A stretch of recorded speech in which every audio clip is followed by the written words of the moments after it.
Welcome to the Women Writing Podcast. I'm your book coach, Lisa Kovala. I'm an author accelerator, certified fiction and memoir book coach, and the author of Like Water for Weary Souls, Sisters Winter War, Surviving Struthoff, and the upcoming Hygge House Cozy Mystery Series. As a Finnish Canadian, I also love my coffee.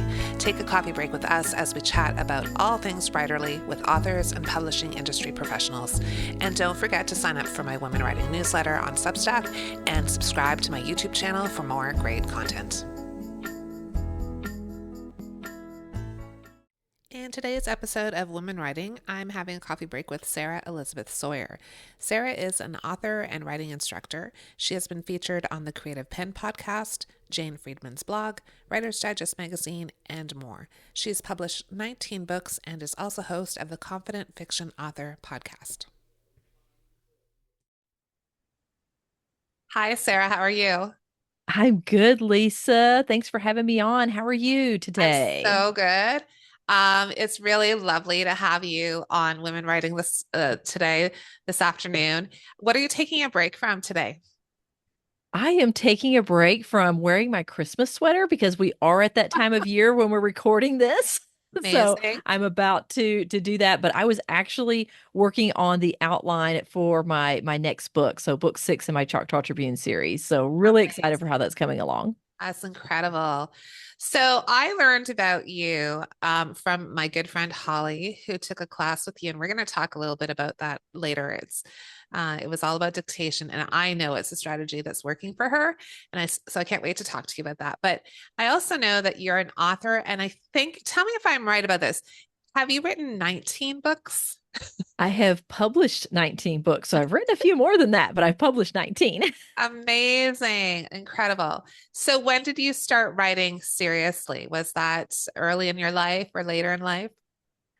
Wrote my first story when I was 5, but I was not a serious writer at that time. But that is when I wrote my first story, Love and it. thankfully my mother saved it. My brother illustrated. I had a story about kindness that I wanted to share, and I was so shy. I was like, I'll never be able to speak this, like to share the story. The only way I could get it out was by writing it. So just a few little sentences, not complete, not spelled correctly, but they were there, and that started me. But as far as when I actually took it seriously. So I wrote through my teens and all, but in my early 20s, I had so many things going on, lots of entrepreneurial things, and I was doing some writing and just different things were going on. We had some family issues, but I finally hit a breaking point and I just like collapsed down. I was like, I've got to just stop. And it's like all this stuff was written on the whiteboard, all the things I was doing, all the things I thought I was supposed to be doing, and I just wiped it off. I just wiped it off and handed the chalk over to God. So at that point, like nothing happened for 7 months.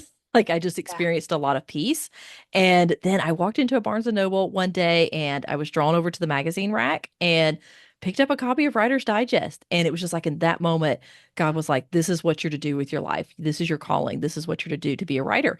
And I was so excited. I was like, okay, let's do it. So I dove all into how do you become a writer? How do you learn the craft of writing? And I started honing my skill. I wrote like 60 flash fictions over, 2-year period. And I just really got into the serious business of being a writer. And then in 2012, I was accepted into the Smithsonian's National Museum of the American Indian Artists and Leadership Program, and that was thrilling as a literary artist. So that was thrilling, and ultimately resulted in my first book, Touch My Tears: Tales from the Trail of Tears, which ironically I didn't write the whole thing. I did it with 9 other Choctaw authors, but I had a short story in there, and we were preserving it, Choctaw Trail of Tears stories. So that became my first book in 2013, and I've been going at it since.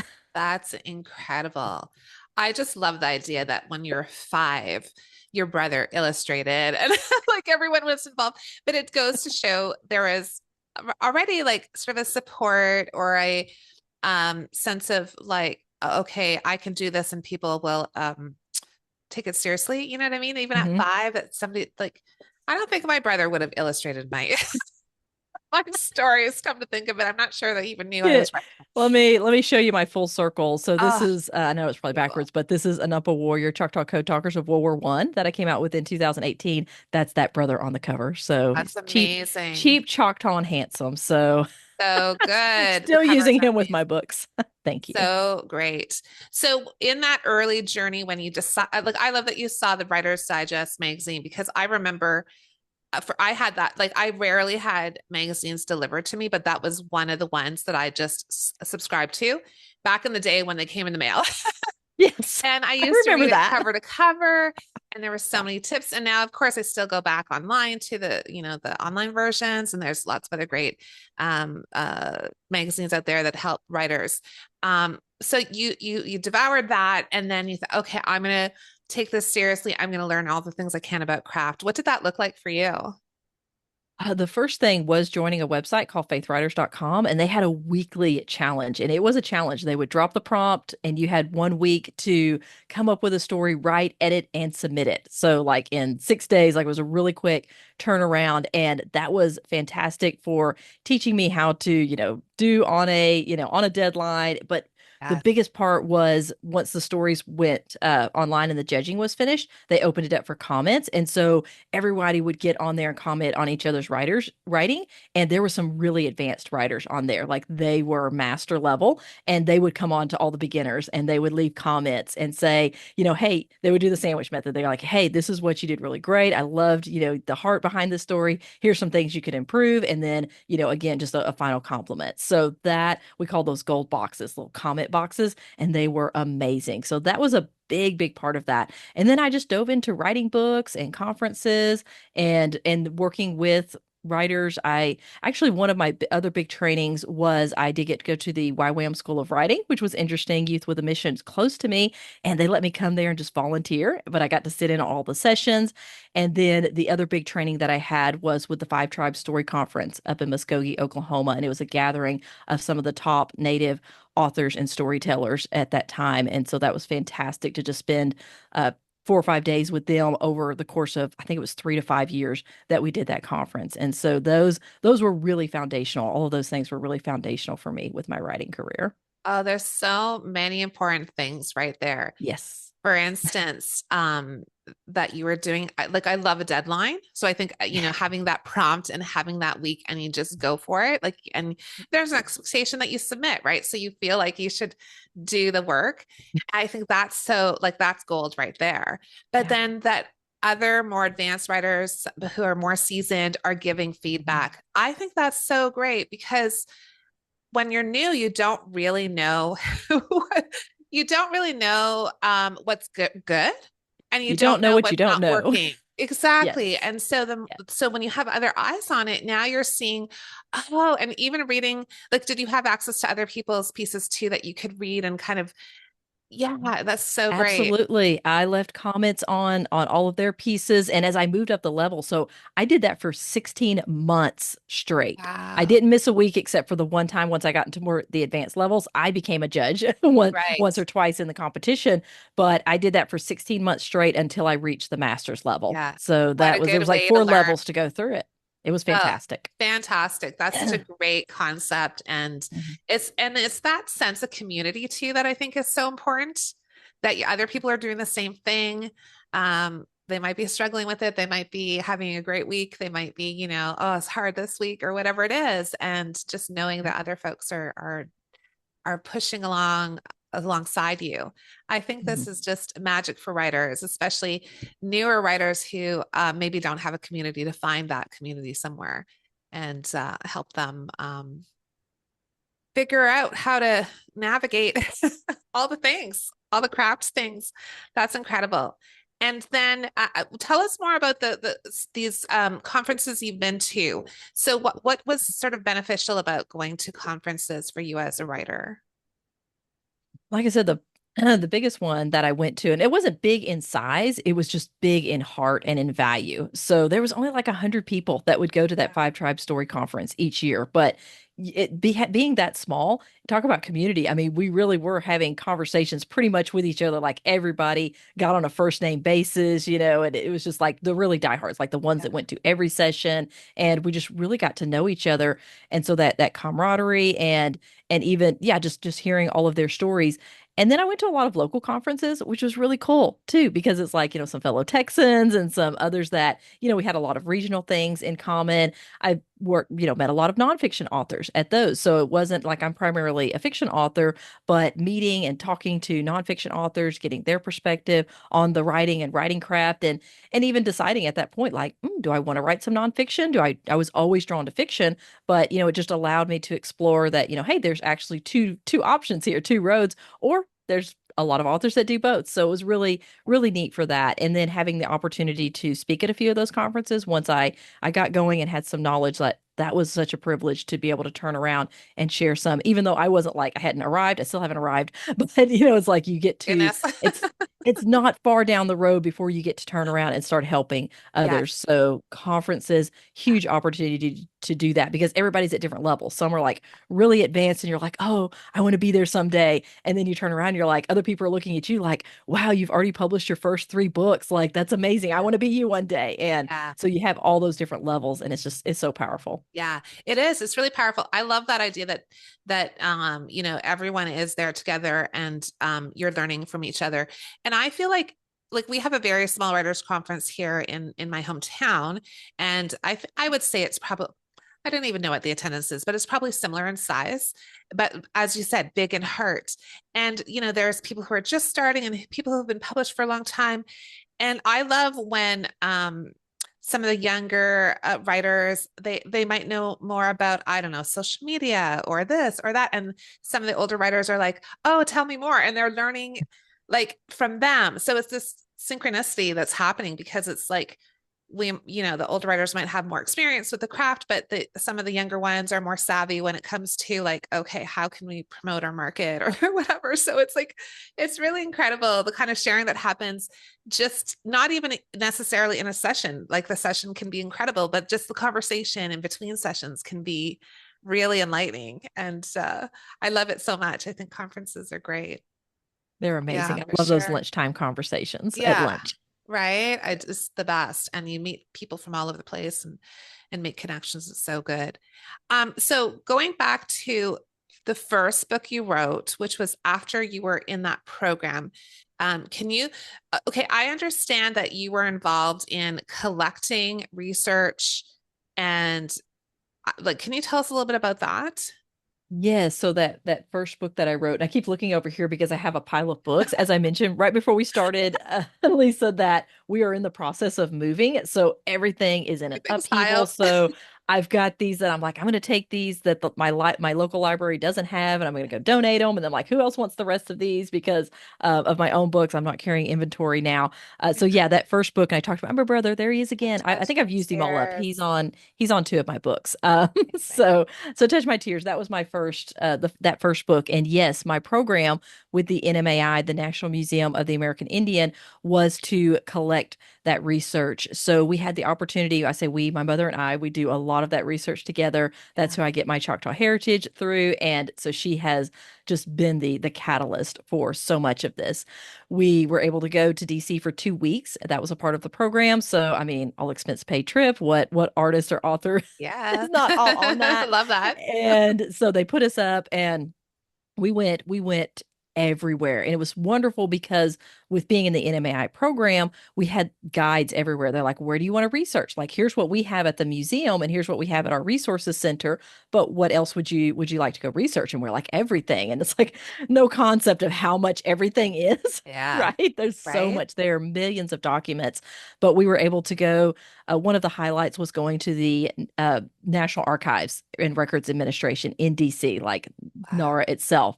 And the vaults back there, there's one vault that the first acts of Congress are kept, and there's only 3 people that have access to that vault. It was like highly secure. Like my mother took a picture of the sign on the outside, and the curator's like, I need you to delete that. Anything out in the hallway. She said, once we're in the room, you can take all the pictures you want, but just here in the hallways for security reasons.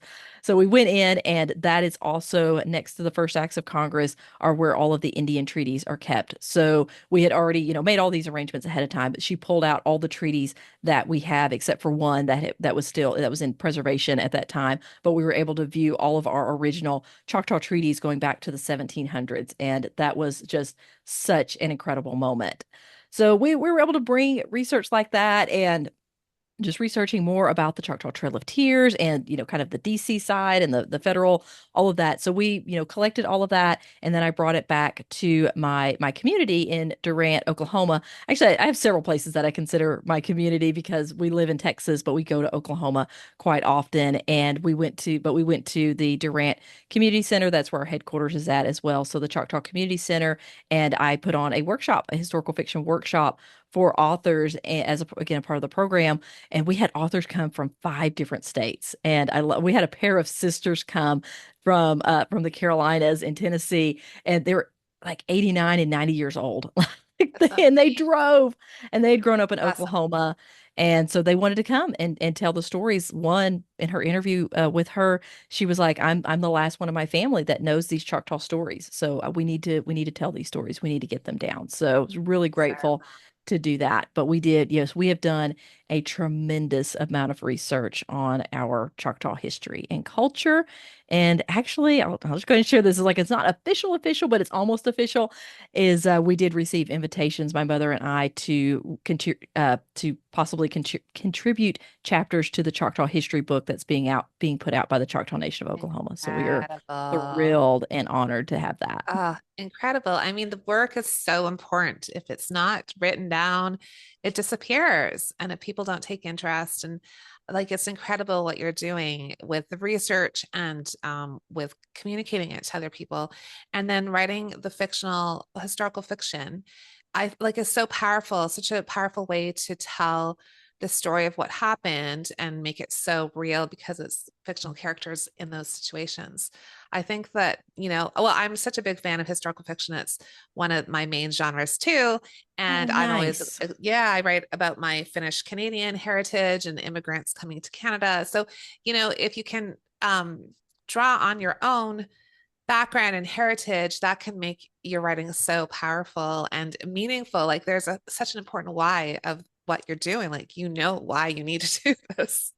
It's so great. Love it. Yeah, it's such a passion for us, such a Yeah, passion. absolutely. And then, so you have been, as well as writing a zillion books, which I'm so impressed by.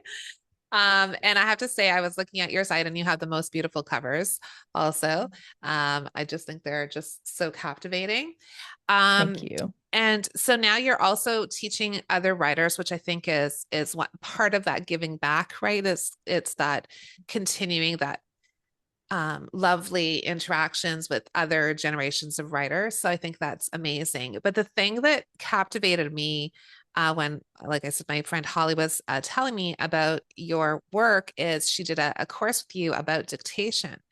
And she's been explaining it to me. And I thought, I have to talk to Sarah because this sounds like the coolest tool for writers that maybe we don't know about, or some probably do. And I'm just out to lunch. But I think there's a lot of people that just haven't thought to do this. So, can you kind of explain what this dictation method or strategy looks like? Well, first, huge shout out again to Holly. If you're listening to this, Holly, thank you so much for connecting with me with Lisa. This is awesome. You are not like just out to lunch. There are so many authors that whenever I'm speaking about dictation, it is their first time, their first encounter with the idea of dictating their fiction. So for those of you, like listening, like this is the first time, like what does that even mean? Dictation is basically you are just speaking your words instead of typing them. You are still a writer, you are still crafting story worlds, all the things. You just, instead of handwriting, which a lot of us, we went from handwriting to typing, you are now speaking your words. You are still 100% a writer. And the tools that we have now, the technology just makes it so doable. But yes, in 2013, I gave my first shot at dictating, and I had listened to authors on podcasts. They were like, yeah, I doubled my word count and I write while loading groceries in the car. And I'm like, that sounds amazing to create a fiction, a sustainable fiction writing career. I want that. And I got my first iPhone in 2013, downloaded Dragon Anywhere to it, and did a few words, posted on social media. I was like, this could be epic. And it was an epic failure. Like Oh, I could not make the transition. Like my brain was just freezing up. I was Mm. like, this is freaking me out. It's great that these other authors do it. They're wired that way.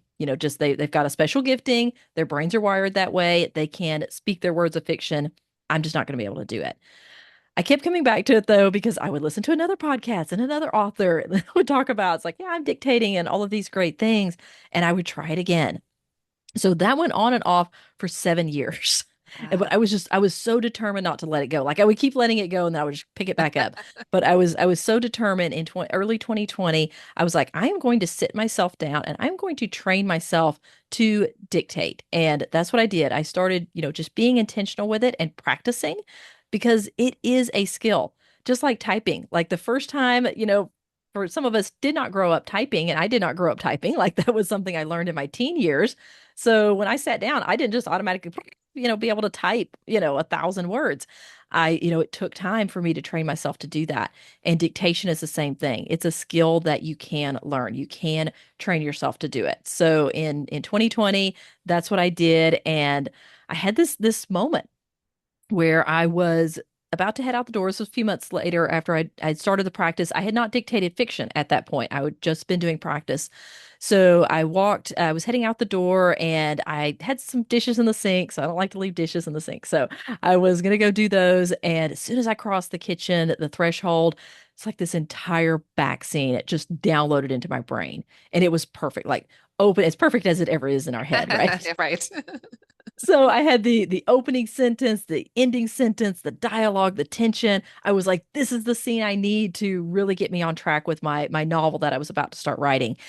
But I had that sinking feeling in my gut because I was like, I gotta go. I've got to get out to this appointment. I don't have time. Plus there's dishes in the sink.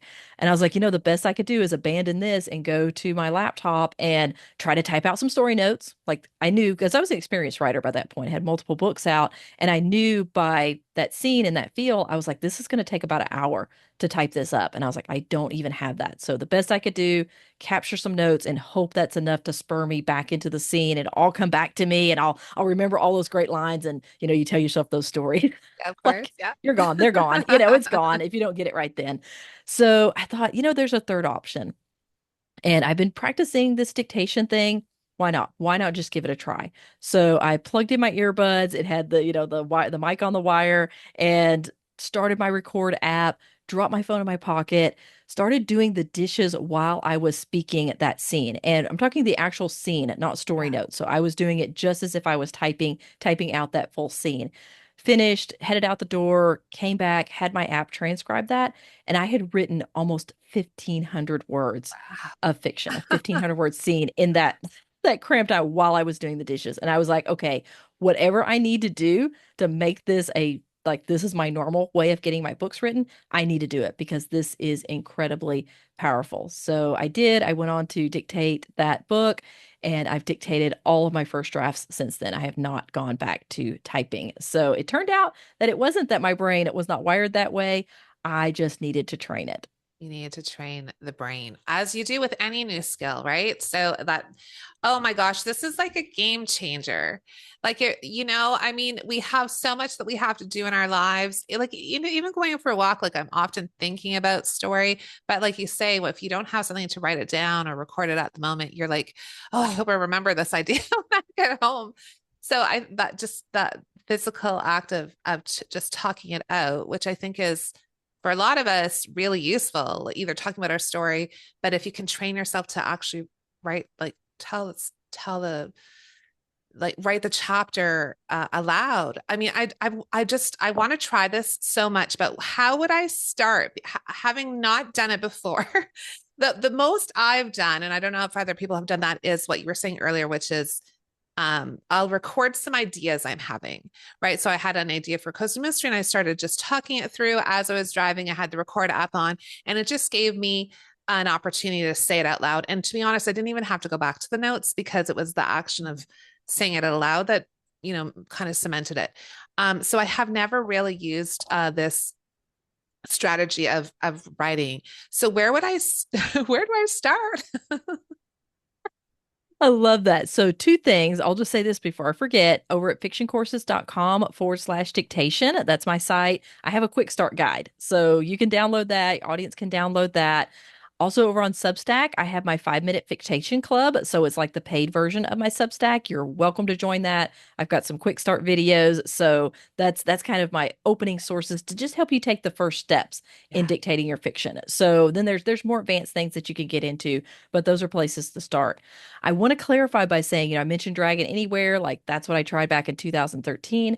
I never used Dragon beyond that trial version of my phone. So for those of you, like that's what held me back from dictation. One of the things that held me back from dictation for the longest time is I was like, it's like a $700 investment. And I was like, I can't, what if I can't actually make this transition? Here I spend the money. What if I'm not wired that way and I can't do it?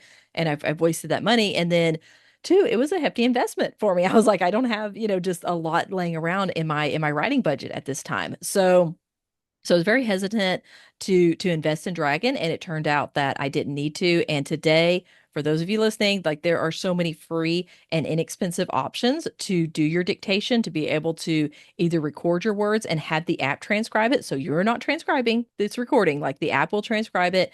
And or you can do what I call live transcribe, and that's where you're just speaking into your phone and it is transcribing on your screen as you're speaking. So that is everyone, whether you have a Mac or PC, Android or iPhone, we all have that built-in default speech to text or dictate options on our computer. So a lot of people have been using that for really discovering it and using it for text messages to be able to write up their text messages. That's great practice, but it's that same tool and you can use it anywhere that you can type. You can speak your words. That's so great. Yeah, because I mean, one tool on Word I use a lot is read aloud. So once my something's written, I have it read to me and I can hear when you read it yourself, sometimes you miss something because your brain is filling in the details, but when it reads to you, you can see the errors. So that's such a great tool, but definitely I just love this idea so much. Yeah. Uh, I'm already thinking about how can I make this happen. So I love the idea that you already have some resources in place for folks to get started and that can get them on the path towards trying this. Um, so this is going to be maybe a silly question because I don't think we have to do this anymore. Uh, but I remember there was a point when people would dictate and they would have to say things like where the period was, like da da da da da period space, like question mark. Like, is it more intuitive now when you dictate, or do you still have to, or do you just go back and fix it later? Yeah, it's both of those things. One, you don't have to say space. So I did have an author who was saying space, and it was like you don't That's a have to lot say of space, okay. but you can speak your punctuation. And Okay. that is something that I trained myself to do because my app, when I started out, it didn't auto punctuate. It had where you could just speak your punctuation and then it would fill it in. So I trained myself to do that. And I still encourage my authors to do that because I think it just keeps that control of your grammar in your first draft. You can always go back and change it later, of course, but for me it has a lot to do with your style and your voice as an author, so your writing voice, especially with fiction, we use punctuation a bit differently from nonfiction, and like we'll break and bend rules, like we do some unique things with punctuation. So I really encourage authors to train themselves to do that, and it does become as natural as hitting the return key, hitting the shift and question mark on your keyboard, like it's the same thing. But that said, a lot of authors are choosing to use auto punctuate these days, and that's totally fine. I'm not going to roast anyone for that. Like if they decide to do that, and that's really helpful. And even before that, I know of an author that when she was using Dragon, she would just run on, and then she would go back and manually put it in her punctuation, which is a lot of work. Like I don't really recommend that. But if you need to do that, you can. But I do recommend if you're not going to speak your punctuation, just turn on your auto punctuate, let it do that, and then you can go back and tweak it to your author voice if you need to. So there's a lot of options on that now. Okay, I love that so much. This is just a thought that crossed my mind, and I don't know if you've done this or tried this, but is it helpful at all to practice by reading something you've already written or reading somebody else's work just to get used to um, hearing your voice?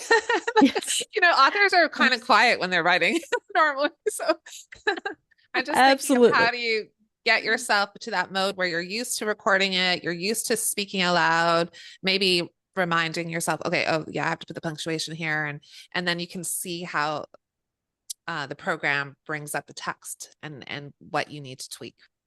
I Yeah, don't know. 100%. That's actually one of my exercises that I have my authors do in Okay. training is that's like the first exercise we do Okay.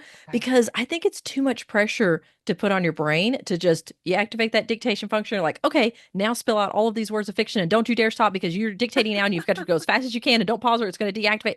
Like, just relax. Yeah. One, you don't have to go fast. I did double my writing speed with dictation. Like I used to average 1,500 words an hour. Now it's 3,000 words an hour. And so you do double your speed, but that's not even talking as fast as I am. Like it's amazing how much it just racks up with speaking. But yes, I do have authors start with just reading out either their own work or their favorite novelist if they're more of a beginner writer and they don't have a lot. So they can just read that out loud. And it does several things. One, it does give you the opportunity to practice punctuation if you want to do that. And then two, it gets you accustomed to your tech. So there are little nuances with every device. Like with your iPhone, once you activate your dictation function, if you turn your screen, you turn your phone sideways, it will deactivate it. If the screen jumps to landscape. So there's just like these Yeah. little nuances that you want to get to know with your tech before you actually start putting out words of fiction. Because the last thing you want to do is spend 30 minutes. You have finally gotten to where you could dictate fiction and you spend 30 minutes on it only to realize that your recording app went down when your phone screen went black. Right. Some apps do that, some apps don't. So you want to get to know your device with that. And then the third thing, it does get used you getting your voice, hearing your voice. And yes, we are not used to hearing our physical voice, especially in a void space. You're just there by yourself. I've got a sign over my desk that says I know I'm in my own little world, but they all know me here. That's true. So it's a very, it can be it can feel a little strange when you're starting, but once you've trained yourself to dictate, and this is why I do the coaching, I really go through this with authors because it's all of these things all these hurdles that you can absolutely get past, but just a lot of times you need someone guiding you over those hurdles. So that's what I do. And so, yes, getting used to hearing your own voice, practicing by reading out something out loud is an excellent way of doing that. Amazing. So when you're writing like this, when you're doing that first draft this way, um, obviously every book needs several drafts and revisions and all the things, but do you feel like you have to still do major revisions at the end, or do you feel like, okay, I really do have the story down and now I need, I need to maybe layer things in or add details or whatever you're going to do.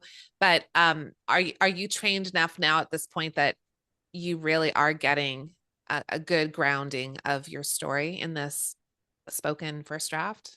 Yeah. Oh, that's a great way of asking that question because it's like, does this work and like in revisions and all, and will I lose my author voice, when I make that transition from typing to speaking, like some authors are concerned about that. Yeah. And what I do is I separate it off into two parts in this kind of question here. And that is you have the editing phase, you have the revision phase of your story or of your first draft. With dictation, you also have the cleanup phase. So I separate that editing and cleanup. With dictation, you are always going to have a bit of a mess. Like you're going to have things that you misspoke or it just didn't transcribe right or you left yourself, extra notes and there's just like a little bit more there. So I call that the cleanup process and I encourage authors to build that into their writing session. So if you typically, write for 30 minutes, like build some extra time in there, extra 5 or 10 minutes to do your cleanup right after that session or as soon afterwards as you can. Because what you don't want to do is get to the end of a 90,000 or 120,000 word manuscript and have all of these dictation errors in there. And I had one author that he gave up on dictation because of that. He had successfully dictated a whole draft, but he was like, it was so bad. He's like, I'm never doing this again. So I really train my authors to loop back and do that cleanup, but don't do editing. So don't get stuck in that, editing as you go, that type of thing. Like get your first draft done, but in each of your writing sessions, just do a quick speed read through and do the cleanup. And there are a lot of AI tools and prompts that you can use now, even to do your cleanup. That's not something I still do my cleanup manually, but a lot of my authors are doing that now too. So if you're open to that, that's an option there. But I really encourage authors to do that. Now, as far as like my own writing drafts and stuff, my first drafts are messy. So Okay. I'm As they more of a are in any mess. form. I am a big advocate of messy first drafts. Yeah, Like, me let too. it be messy, just get it done. Okay, good. Because I have a lot of perfectionist authors. They're like, no, it's got to be perfect as we go along. And I'm like, get it out, clean up the dictation mess, but do go ahead and just get your story out. Because I'm more of a discovery writer. Actually, Yeah. I'm a plantster. So we have plotters, we have seat of the pants writers, and then you have plantster kind of in between. So I do an outline. I'll get an 10,000 word outline done for my, for my novel, but then I get into it. It's like, okay, I'll figure that out when I get to that point. I'm not afraid of that. And so yes, my first drafts, I usually go through 4 drafts before it ever sees anyone else.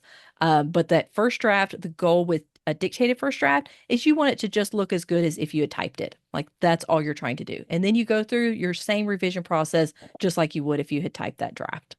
Amazing. That's really reassuring because I think everybody's first draft is terrible. And you might have really great ideas, but it's not there yet, and that's okay. And so whether you're typing or you're speaking it, it's going to be that same kind of mess. And then I love the cleanup phase because now you have something to work with that's solid.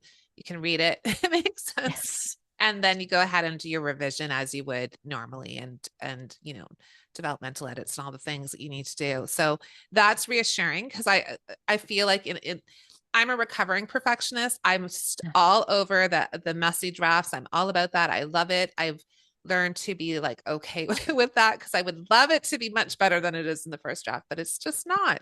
And that's the reality. So, that would have been my worry too as dictating it is, oh, it should come out so beautifully. No, like let it go. I It'll be dream of fine. that. I dream of that. And I used to think, like, okay, once I have arrived as an author, my first drafts won't be so bad. Right? And it's not 19 books later and 3 others that I haven't even published yet that I've got to go do that revision on. They're just as bad. Like my 100%. voice is developed as an author and that Yes. type of thing. And maybe my storytelling's gotten better, but the draft itself like still needs so Yeah. much. And that's where it's supposed to be. And that is perfectly good. Oh, I Yes. think this is so wonderful. So what are you working on right now? What's your next project? I am working on book 6 in my Choctaw Tribune series. So that is what I'm in the midst of doing the outline on. Cannot wait to get that draft written. My readers have been so patient on that one. That series has really taken a toll. It is a lot of emotional things, a lot of upheaval during that time period in history that I'm covering, 1890s Old Choctaw Nation. So bringing it down the home stretch and really excited for that.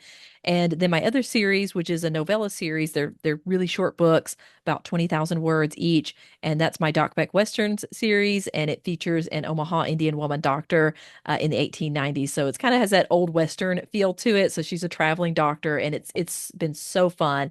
I have 9 books out on that, and I've actually written the last 3 books, so book 10, 11, and 12, and they're just sitting there waiting for me to get back and edit. But I had this brilliant idea to meld these or merge these 2 series at the end of with book 6 in the Choctaw Tribune series. So some of the characters are coming over to that series. So I've always wanted to That's cool. do a crossover with Yeah. those, and so I'm so excited how that's worked out. Oh my gosh, I love this so much. We have to get back together at some point to talk about novellas because those are, I think, such a brilliant way to approach writing, and I think readers love them because they're like bite size and you can Yeah. just like enjoy a story and not have to like dedicate hours and hours of your life. And I think they're delightful. So we should talk again about novellas. I think that's amazing. So that's a wonderful series you have going. And I love the idea of your series as well and the crossover. That's so fun. And I really appreciate you talking to us about dictation because I think it could revolutionize a lot of people's writing practices, knowing that it takes a learning curve, as any new thing does, not to give up too quickly, I guess. And Don't I'm be going to me. definitely check out your site and your Substack. Can you just remind us about your where people can find you online and on your Substack? Yeah, fictioncourses.com/dictation. That's where you can find my dictation trainings. Let's see, my Substack is, I think it's fictioncourses.substack.com. So it's fiction courses first, then .substack.com. You can find me there. I also have a course on writing American Indians, Native Americans. So if anyone's interested in that, you can find that over at Fiction Courses as well, fictioncourses.com as well. Amazing. Oh my goodness. Thank you so much, Sarah. This has just been so delightful to chat with you. And I've learned so much. And I think the listeners will have learned a ton too. So I hope to have you back again in the future. Oh, I hope so. I would love to talk novellas and just Yeah. anything writing. Lisa, this has been Amazing. a pleasure. And we don't have a word for goodbye in Choctaw. We say Chipisalachiki. I will see you again soon. Beautiful. Thank you so much. Yakoki. I believe writers need sisu, strength, courage, and determination to get their projects done, and I can help you access your sisu. Are you working on a novel or memoir? You don't have to do it alone. Join us in the Women Writing Circle. We meet bi-weekly for 90 minutes to get pages done. Or consider applying for an upcoming group book coaching program to develop the foundational elements of your story in a supportive community. These 8-week-long programs include weekly coaching calls, goal setting, craft discussion, and personalized feedback on writing tasks. If you'd prefer to work one-on-one, contact me about one of my coaching packages at lisakovalabbookcoach.com. Thanks for taking time out of your schedule to have a coffee break with us at Women Writing. Don't forget to subscribe to Women Writing on Substack. If you like this episode, share it with someone who needs a writing break and a little inspiration. Happy writing! Thank you to Michael Jensen for his original music and editing, and to Mia Jensen for the logo design.